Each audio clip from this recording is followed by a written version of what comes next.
The Scream Kings are in no way responsible for any encounters with the paranormal, extraterrestrial abductions, eldritch insanity, hauntings, curses, hexes, demonic possessions, cryptozoological sightings, or any loss of sleep that may result from listening to this podcast.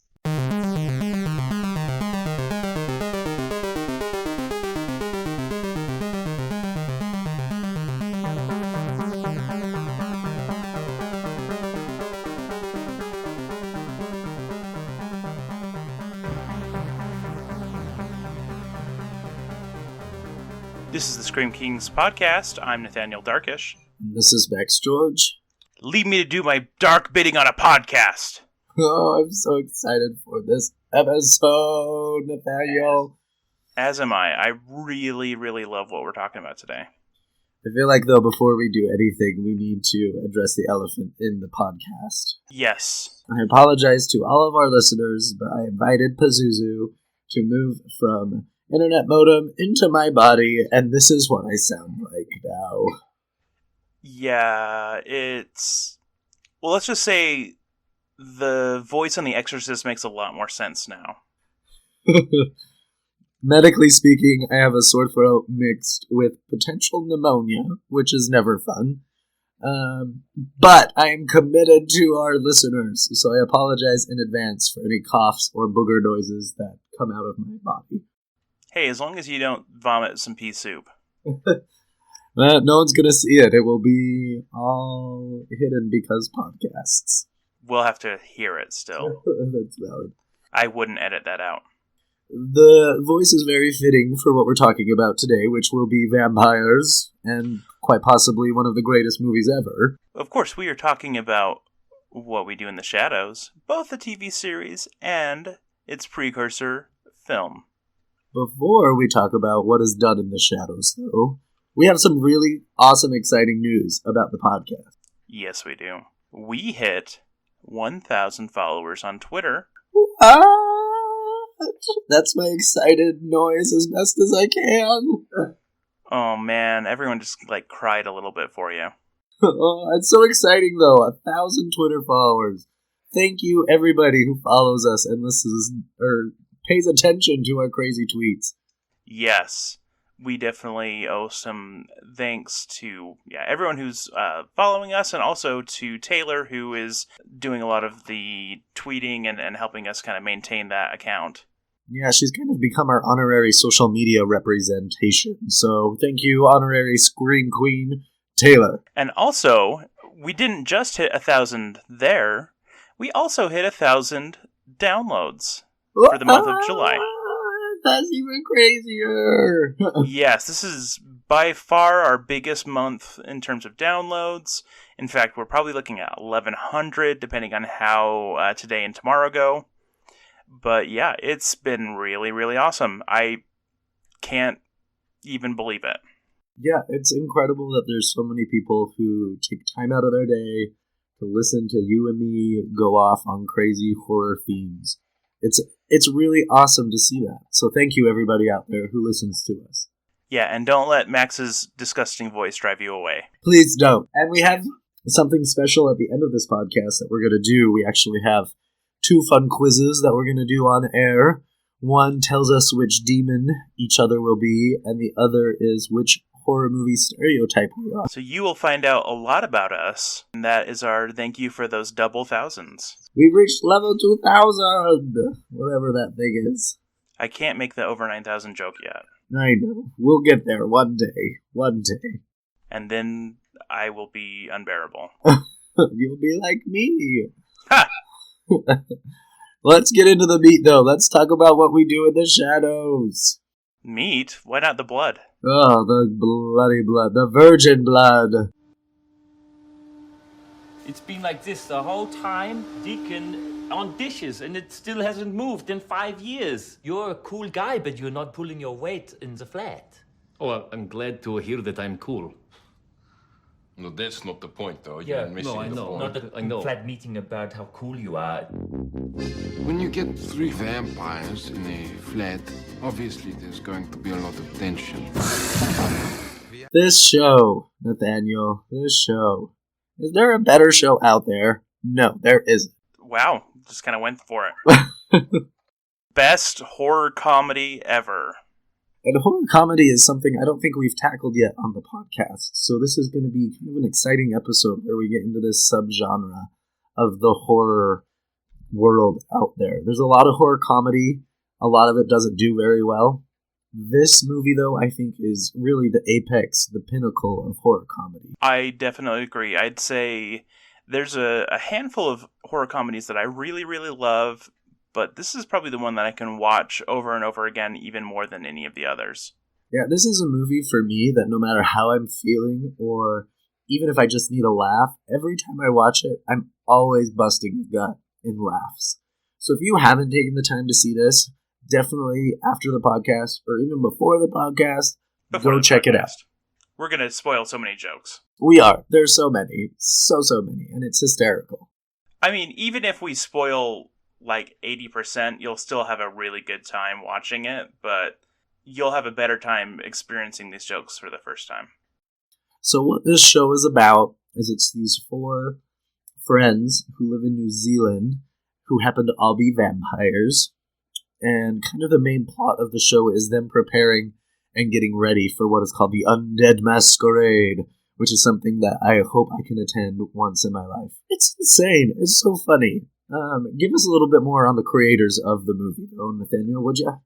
Yes. So the movie features the wonderful directorial talents and writing talents of both Taika Waititi and Jermaine Clement. Taika Waititi is probably a name that you've heard if you're not familiar with his previous work, at least for Thor Ragnarok and the upcoming Thor Love and Thunder, I think is what it's called. Yeah, I think you're right.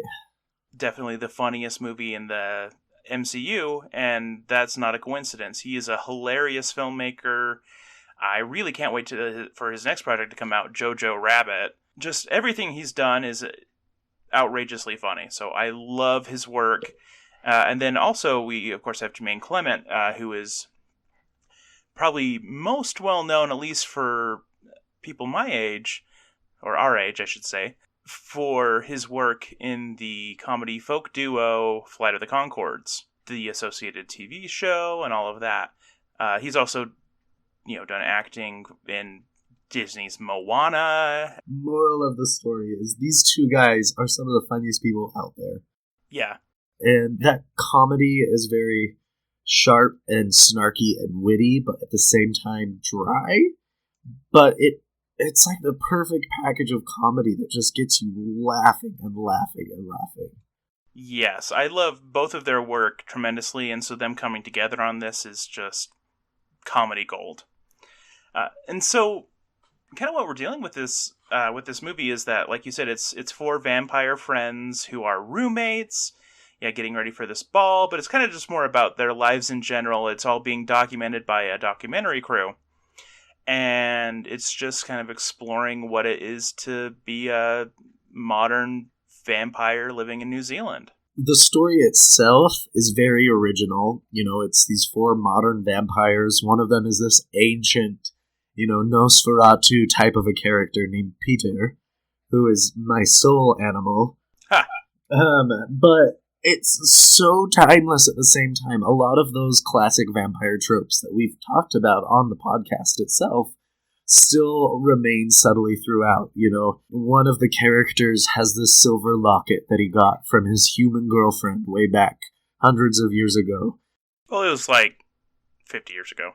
And he's unwrapping it and he's wearing it and it's burning into his skin, but it's this relic of love, and it's just so funny that these modern day twists that these vampires have to live with. Yeah, and they did such a smart job of having all of these characters be a different archetype of vampire. So, like you mentioned, Peter is the very ancient Nosferatu monster, while then we have Vladislav the Poker, who the Poker, as you might imagine, is a Dracula archetype. Oh, and Vladislav, by the way, is played by Jermaine Clement, and then Taika Waititi is Viago, who is this kind of like 1600s dandy. He's very fussy. He kind of is, Kind of a Renaissance vampire in a way. yeah, like very, like, romantic and he's all about love. But also, he's going to eat you. But then, finally, we have Deacon, who is this, like, late 1700s. He was a peasant turned into a vampire. He's very Eastern European and kind of, he's the bad boy of the group because he's the young one. I also kind of see him as an amalgamation of a lot of the sexy vampire culture that exists out there. To the most ridiculous degree. Right. I mean, one of his favorite quotes is, "When you are a vampire, you become very sexy." Stuff like that. Gestures to himself. Yeah. And so it's just so incredible how classic these tropes are, but how modernized they've become in this. Yeah, and I also love that they really did a smart thing of, having one of their victims end up becoming a vampire as well. And so then we kind of get the modern, Twilight era take of what a vampire is. And he goes around yelling that he's Twilight. And it's hilarious. Something else that I really, really love is they have these pictures that clearly have been taken from historical events. And they've either distorted the images or just found images that almost look identical to the main characters. And they overlay them as transitions. And it really brings this level of authenticity to the show. And it's just so well crafted that you can't watch it one time. Because every time you watch the show, you're going to find new things out, which will just make you laugh and laugh. Yeah, it's a movie that I've literally watched probably 25 times, and every single time I watch it, I find more to appreciate in the humor. And the first time I saw it was actually with you. We were working our part-time hotel job. It was like 1 o'clock in the morning, and you showed me this movie. And I remember when Peter comes on for the first time. And again, he's this decrepit Nosferatu vampire. Just the dialogue, I could not stop laughing. And I've not had that in a movie in I don't know how long. So really, if you want a good laugh, check this movie out. I think also part of what they did that was so clever with this movie is that they played with kind of everything that makes up vampire lore. They play with being able to fly or float through the air. They play with, the aversion to sunlight or having to be invited into a building when they're trying to get into bars and can't get in because no one will, say, "I invite you in." It plays with the immortality. It plays with the idea of their familiars, and it plays with, like, ridiculous tropes that have emerged of, like, Nazi vampires, even. I don't know, every aspect of it, them turning into bats, or, how sucking blood works, or, being able to hypnotize people. Not only turning into bats, but other animals. The lore of vampires is they could change it into other animals. Wolves, cats. And Vlad, you see this throughout. He turns into a cat. With his human face still. Right, because they talk about how good Vlad the Poker is at transforming, except he can never get the faces right. Because, or ever since his battle with the Beast. Which you find out is his ex-girlfriend. So it's all just so interwoven and so well thought out. And then they take it to the next level and bring in this whole weird werewolf versus vampire situation, and you meet a bunch of New Zealand werewolves who almost steal the entire show. Yeah, I love the werewolves. They're so funny. They're this weird kind of group that is very self-conscious in a way, and they want to portray a better image of themselves. And so one of the werewolves says some vulgar words, and their leader has to say over and over, "We are werewolves, not swearwolves." Just everything about that show, everything is so over the top and ridiculous, but the the jokes and the timing and everything is so golden. Like I love that the alpha werewolf is played by Rhys Darby, or Rhys Darby, or however you pronounce his name, who has also done work with them, and he's always like a very like fussy New Zealander kind of character. He plays the band manager in the Flight of the Conchords TV show. He's hilarious. Like we haven't even mentioned like Stu, also hilarious. He's just this. He's the best friend of Nick, the guy who got turned into the Twilight vampire, and he's just a normal human that is trying to teach them about modern technology, and shows them Google. And you get the famous quote about Google: "You can find anything you want to find. You just type it in." Well, I did lose a really nice silk scarf in about 1912. Yeah, Google it now! Or even just like, okay, so then you can type in virgins, and, oh, I don't think she's a virgin if she's doing that. Yeah. I mean, again, if you haven't figured it out, this is an incredible movie that really is well thought out, and the wit and the snark and the jokes are all perfectly timed, all perfectly choreographed in a way that truly make it a masterpiece, in my opinion. I kind of want to talk about maybe like why it's just so amazing, because it's so much better than so many other comedy films that will use similar formatting or things like that. One thing that I've learned about this movie is that apparently when they were filming it, they filmed like 100 hours of content, which is insane. They wrote stuff, they ad-libbed a ton of stuff. They were all very dropped into their characters and just kind of made ridiculous scenarios for them to work within, and then they trimmed it down to a 90-minute movie. So 100 hours of hilarious content turned down to 90 minutes is just going to be as sharp and clever as it can possibly be. So what are a few of your favorite parts of the movie? It's almost impossible to pick because it's all so funny. I really like the dinner scene where, they have a couple of victims that they're trying to feed biscotti. Yeah. Just like cold cans of spaghetti. And, they're trying to do the Lost Boys trick of turning them into worms just to mess with them. And then finally... they're trying to find out if their victims are virgins, and they're both not. And then, explains why virgins are better. Now imagine you're eating a sandwich. You just feel better if no one's effed it first. And then it turns into them, chasing Nick around the house, before Peter finally gets him. But, so you see Vlad in cat form meowing, and you just see all of these like fun, really well done effects of them, flying around and doing things to scare him. And then finally, an actual kind of creepy jump scare where Peter just jumps out of nowhere and just takes him out. And then, you find out a little bit later that he turned him into a vampire. And like that part is just so funny.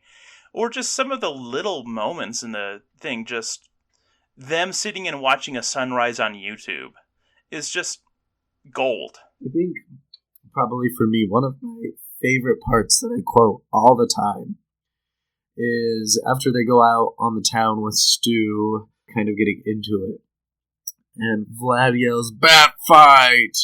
And he turns into a bat, and Diego turns into a bat, and they just are fighting as bats, and it's so stupid, but for some reason, it just is hysterical at the same time. To clarify, it was Deacon and Nick who were fighting. Oh my goodness. Diego isn't a character. Oh, I blame the medication. But also, any other scene that has Peter in it, Peter, again, is my Patronus. And one of the one things I wish it could do better was show us more of his backstory and who he was. I don't know, I like that he was so much of an enigma. Like he never says anything, but it just like has little moments of him you know, like during the opening credits, it has the different pictures from them at different points, and it's just like him smiling with his scary teeth in the middle of a bunch of balloons, or like when Viago is just like brushing his teeth. Just, I don't know. He's so funny. He's so funny. I admit I do want more of his humor, but I didn't necessarily want more of who he was as a character as much as just more really awesome moments with him. Yeah, and I think that's what I was trying to get at is, you know, the backstory maybe not so much, but I just wanted more him. And to be fair, he does, you know, die pretty early in the film. Was there anything in the movie that you wanted to be better? I know it's a pretty perfect movie in both of you, in my opinion, but would you want to change anything? I mean, honestly, if I could change anything about it, is I would just make it longer. Just because it is so funny, and I know that they had so much material that they could have honestly added another half hour to the film, and I don't think it would have felt too long because you would be laughing the whole time anyway. In fact, I've heard that in interviews they have said that they have enough like genuinely funny content that they could have made 3 or 4 good movies out of it. Well, they need to get on that. Probably the thing that I struggled with a little bit is I felt the energy kind of dropped about 2/3 in. It wasn't huge, but it did kind of, I don't know, there was such good momentum in the first part, and it kind of seemed to stall for a few scenes, and then it just picked right back up when they got to the Undead Masquerade. That's fair. There's a little bit of time where it's like Vlad being gloomy about the Beast being the guest of honor and stuff, and which is all really funny, but there does seem to be, I don't know, laughs every 30 seconds as opposed to every 10 seconds. Right, yeah, the energy just seems to kind of take a break, which is fine. I just wanted it all the time, you know? Instead of screams, we should give it maniacal laughs. How does that sound? That sounds good, because, yeah, this isn't a scary movie by any means. Not at all.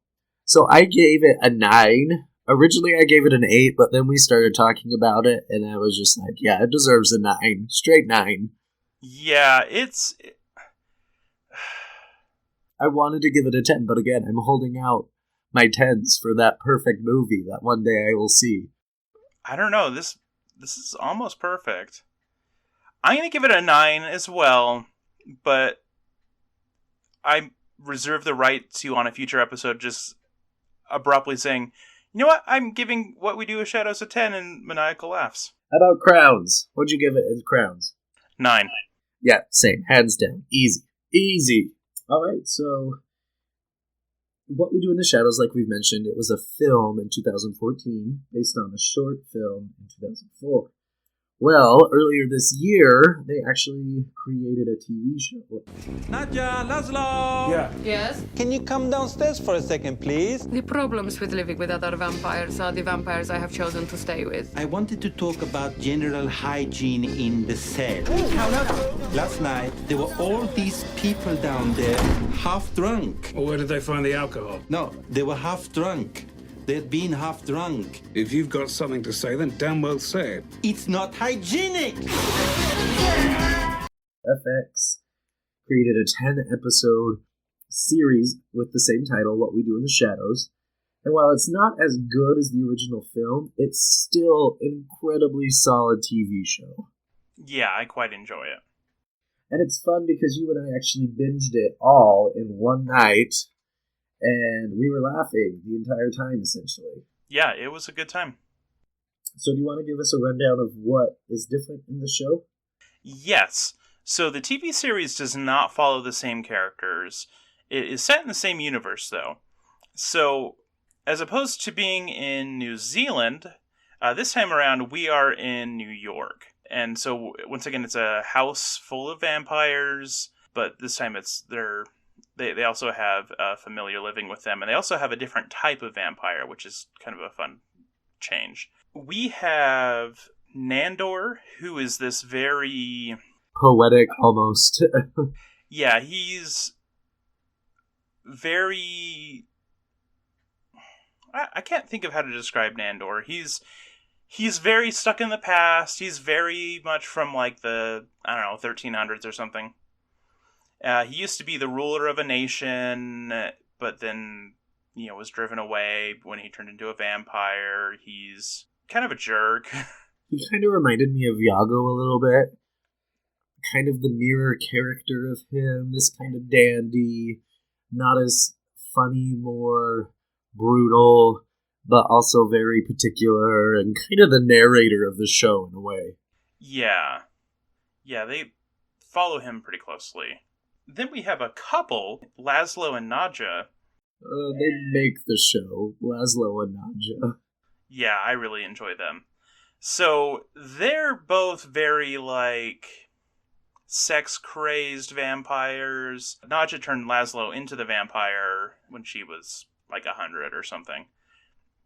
But, yeah, they're married. I don't know, they're ridiculous. Laszlo is very, very stubborn, very set in kind of these old ways and doesn't really want to conform to modernism. Nadja is kind of that classic female succubus vampire yearning for the next human to kind of seduce in a way. Very kind of stereotypical, romantical, dark couple, so to speak. Yeah, she's kind of very Bride of Dracula-y.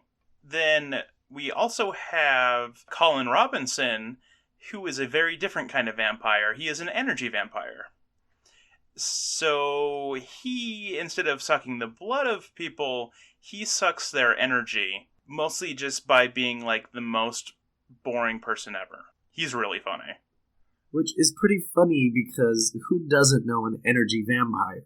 We all have those people in our lives who just are interested in some of the most boring things and think everyone else should be interested in them as well. And they just suck our will to live. Yeah, and the casting for Colin was perfect. It's Mark Proksch, or however you pronounce his last name. Just everything I've seen him in, he was in Better Call Saul, he was in a couple episodes of The Office. He's always just very much the dweeby, cringy to be around kind of guy, and so he was perfect for that role. And then the other main character we have is Guillermo, who is Nandor's familiar. So he is human. He has been promised that he will be turned into a vampire. He has been serving Nandor for about 10 years. He's very funny. So again, it has a lot of those classical vampire tropes in it, but where they're set up in 20-minute episodes, sometimes it feels a little bit disjointed and the energy gives and it takes a little bit. The first couple of episodes of the series are incredibly funny. Then it stalls out a little bit in the middle and then picks up again at the end. And I think that is because it is a TV series. Each episode comes and goes, and you can't maintain that. Yeah, and I also feel like a lot of the difference is that with the movie, they had a lot of time to, like I mentioned, they had 10 hours of material that they trimmed down. They did a lot of kind of playing in the space, really doing a lot of, improv work to make sure that they had the best kind of understandings of their characters and just, could really make the funniest scenes that they could.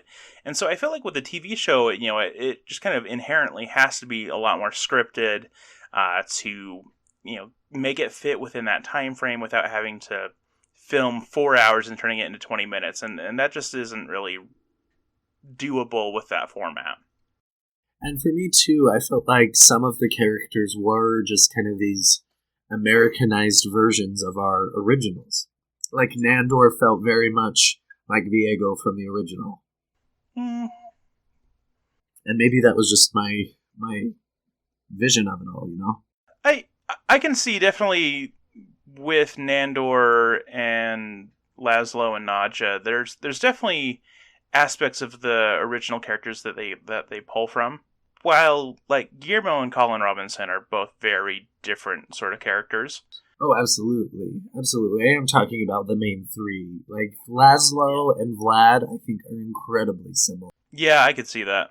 One thing that the show does better than I think we give it credit for is there's a ton of guest stars, including the original characters from the show, who they don't play a character.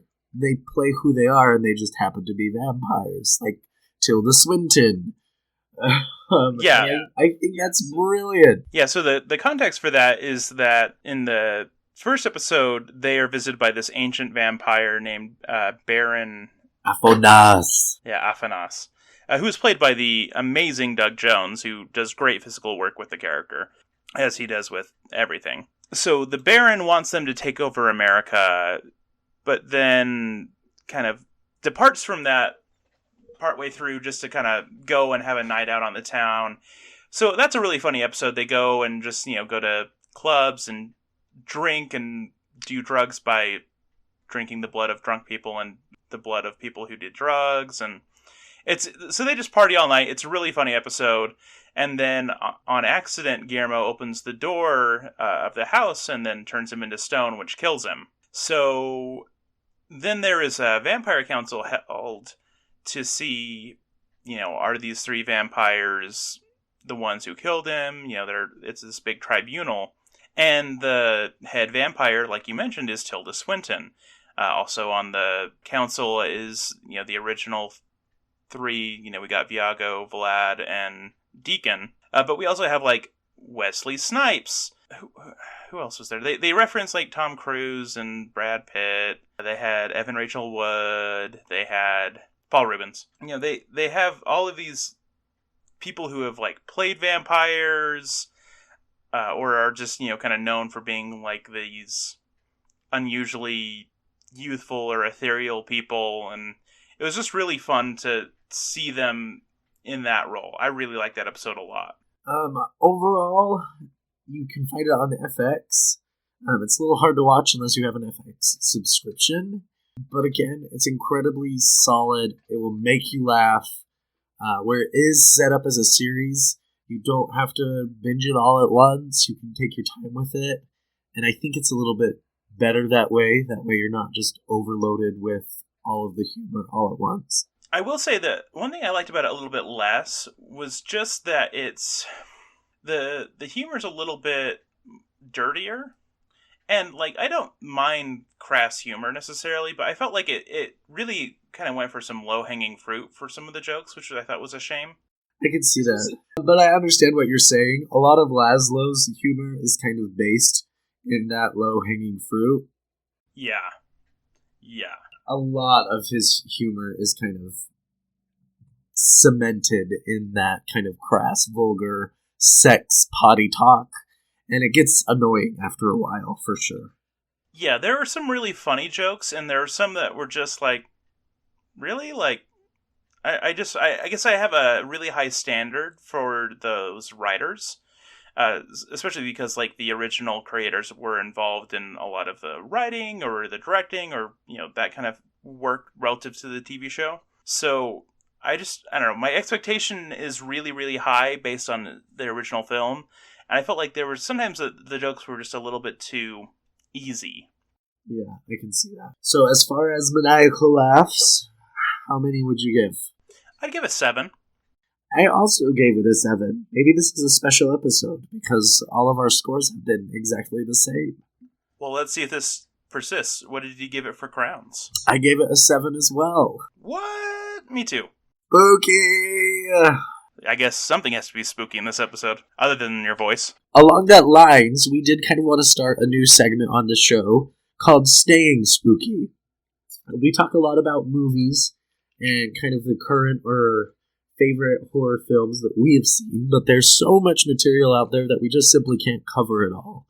So we thought it would be kind of a fun idea for both myself and Nathaniel to give a recommendation that if we've seen a TV show or we read a story or even if we have listened to a song that was horror inspired, essentially giving our listeners an extra horror outlet, so to say.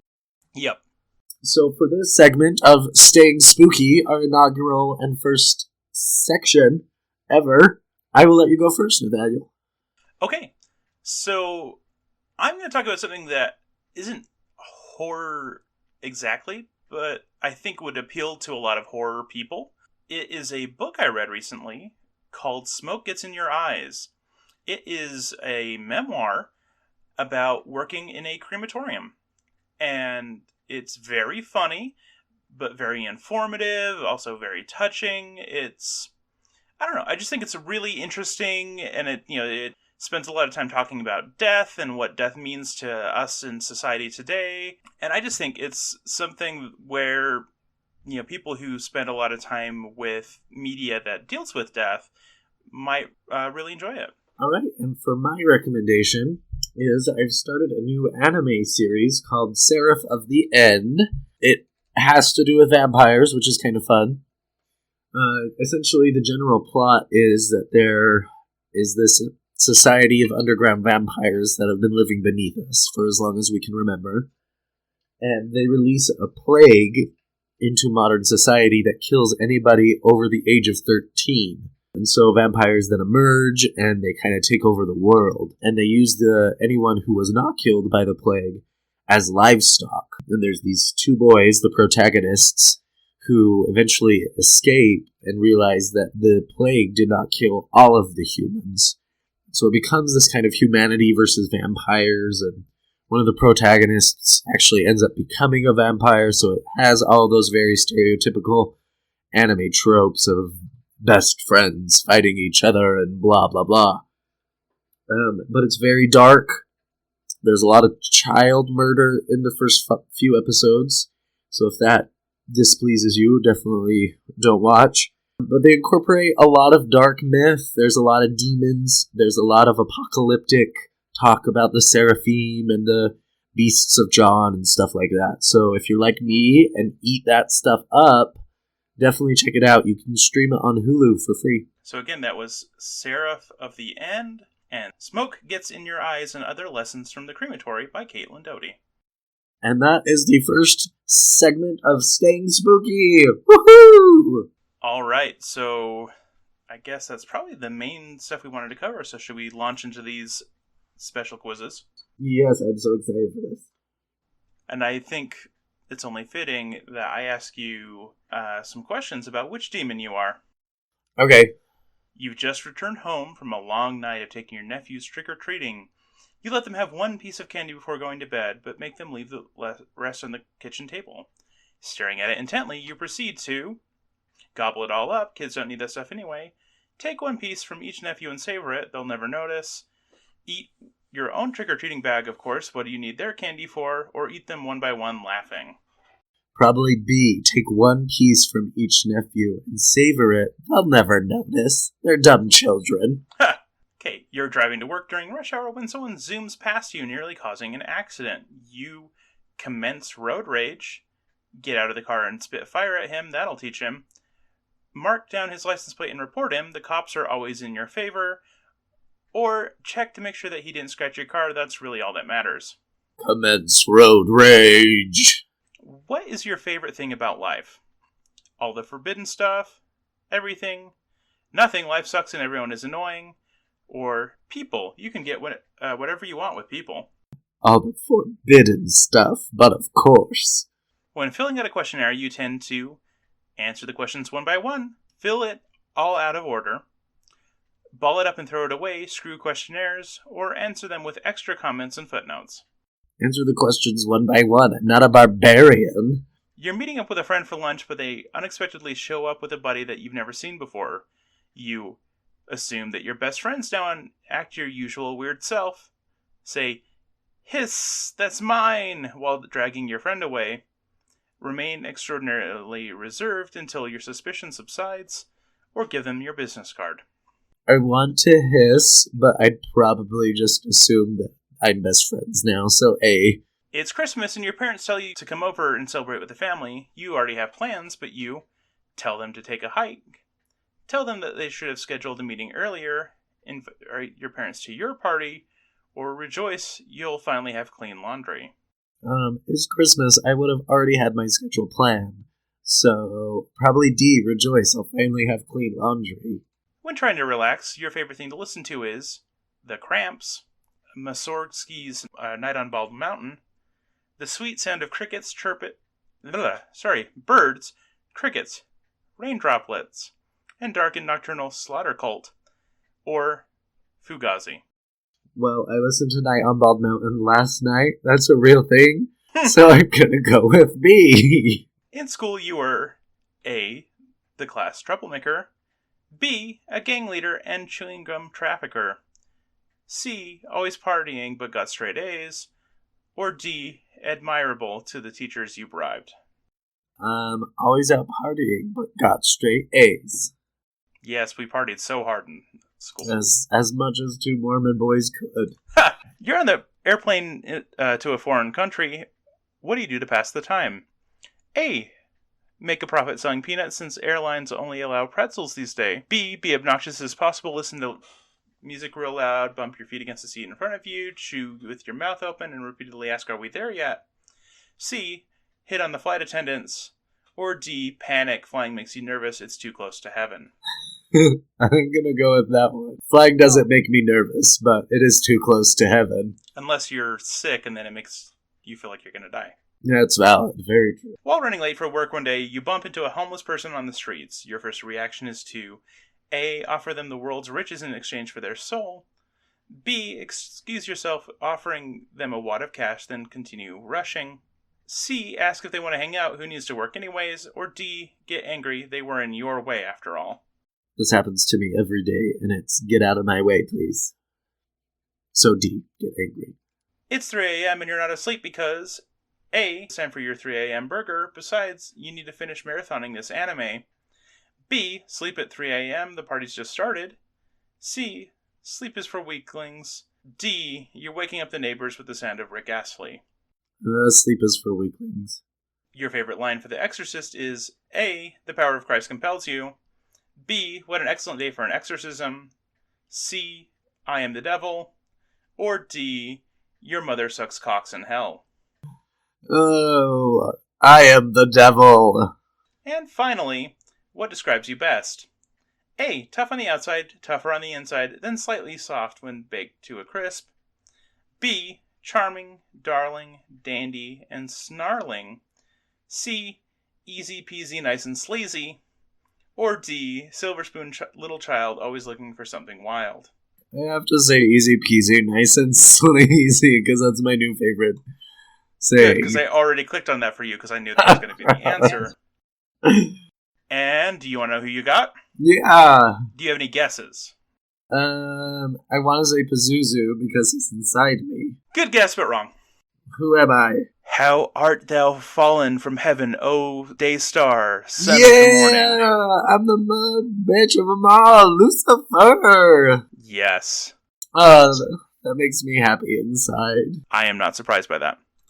So, to save having to listen to all of the same questions again, should we just have you do the other one to me? Yeah, that's what I was thinking. Alright, the quiz for Nathaniel will be, which horror movie stereotype character are you? Nathaniel, you're home alone and you hear a noise upstairs. Do you go and investigate? Your answer options are, no, are you kidding me? I'd call the police. Of course, it's my job to keep my home safe. My house has the latest security equipment. No one gets in or out without me knowing. Yes, and if anyone is up there, dead. Nah, I'd stay downstairs in the kitchen, where knives are. Sure, nothing scares me. Kitchen where the knives are. Alright. You're choosing a costume for Halloween. What do you go for? A sexy vampire. Because once you turn into a vampire... You are very sexy. James Bond. Someone from Harry Potter, Obbs. Your favorite serial killer. Batman. Or a zombie. That would have to be the Batman. Yeah, I know that alone. If you could only eat one meal for the rest of your life, what would it be? Liver, fava beans, and a good Chianti. I already know that's going to be the answer. No. Pizza, always. I don't mind so long as I get to hunt, kill, and cook my own food. Sushi, lobster, or ramen? I'm going to go with pizza just because it has the most potential variety. Alright, you're at an all-night party and your friends start telling ghost stories. How do you react? Tell them it's all nonsense and nervously laugh over the scariest bits. You're normally making out with someone in the closet. Join in and tell something that will terrify them in return. You and your friends normally just hang out in the kitchen. Leave immediately. You hate scary stuff. Sit there and take notes. Tell them something that will really terrify them. I am a horror writer. What would be your perfect day? Going to a comedy show and heckling the bad acts? Something classy and romantic, like a movie and dinner. A stroll around a cemetery? Going for a 10-mile hike? What kind of date is that? Visiting a museum or art gallery? Or a night in watching movies and cuddling on the sofa? It's probably just the spooky bitch in me, but definitely the cemetery. Alright, you're going camping. What do you take? I don't do camping. All of the latest gadgets and gizmos. Your trusty hunting knife. You never go anywhere without it. Nothing. I'll just borrow stuff from my friends. Nothing but the clothes on my back. The land will provide. Fake poop to put in my fellow campers' tents. If I have my choice, I avoid camping. Oh, I didn't know this about you. You're horrible. I am willing to do it in situations in which, like, we're watching Blair Witch Out in the Woods, which I want to do soon. Alright, you're walking home alone at night, and you think someone is following you. What do? Do you speed up and get home as quickly as possible? Walk slowly and turn around quickly to try and catch them in the act?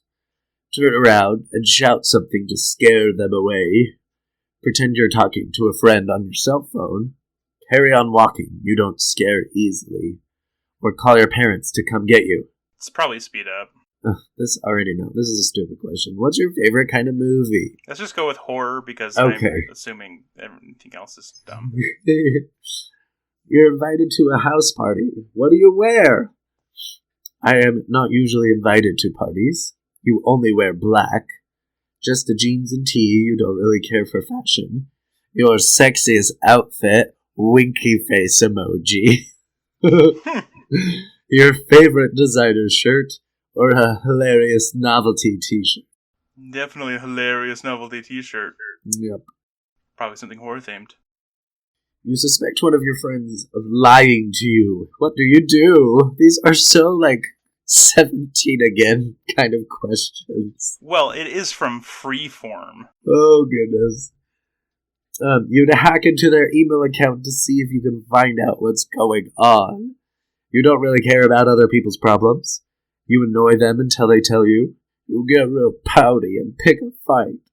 Trick them into telling you the truth, or you forget about it. YOLO. Oh my gosh. Oh man, this is hard just because they're all bad. I guess the least awful option for me would be annoy them until they tell me. You did it? You do YOLO? That's what I would pick. Hell no. You're in the middle of a zombie apocalypse. What's your weapon of choice? Nothing. You'd just stick close to somebody else. An axe, you need to remove their heads. A sniper rifle, I don't want to be anywhere near it when it dies. You'd build an electric fence around your house? Probably just a gun. That's so anticlimactic. Probably just a gun. That's so general. Fire. Lots and lots of fire. An axe. Out of those options, though, the clear, real option would be a machete. True.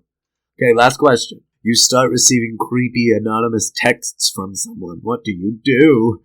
Tell your parents and the police and change your number. Text/call the number until someone responds and tell them to stop it, or else. You don't have a phone. Send creepy messages right back to them. Use it as an excuse to buy a new phone, or send them pictures of memes until they get bored. I mean, the real answer would be just block it, but right. Of these options, probably the memes. Alright, are you ready? Yes. Are you ready? You are the psychopathic killer! Really? Turns out you're the person everyone else is running away from. You're creepy, weird, and a little crazy. You don't have many friends because you hate everyone. Or possibly you've killed them all. So, fun fact, I was also entering my answers in at the same time, and it totally gave me a different result. What? It told me that I'm the Joker. Oh, man. Well, Don't take it seriously. I like this better because then I'm Lucifer, the Morning Star, and you're the psychopathic killer. Maybe we just have to combine the two results, and it's like the Joker, the Batman villain. Yeah, there we go. Boom. There we go. All right, friends. Thanks for sticking with us. Thanks for downloading our episode. Thanks for following us on Twitter. You guys are awesome. If we can ask one thing of you, it would just be to rate and review us on wherever you're getting us. Apple Podcasts tends to be a good place to do that. It just helps get us in front of even more people. It really, from what I understand from a lot of other podcasts, really makes a big difference in kind of like exponential growth. So we would tremendously appreciate it. But we also just tremendously appreciate everything that you've done for us so far. And yeah. I just love that you're listening. Once again, listeners, stay spooky. Stay spooky. Need even more Scream Kings? Here's our obligatory shameless social media plug. Follow us on Twitter or Instagram at ScreamKingsPod. You could also email us at screamkingspodcast@gmail.com. Help us reach a wider audience of horror fans by leaving a review on iTunes or by sharing a link on social media. You can also support the show by going to patreon.com/ScreamKings. Stay spooky.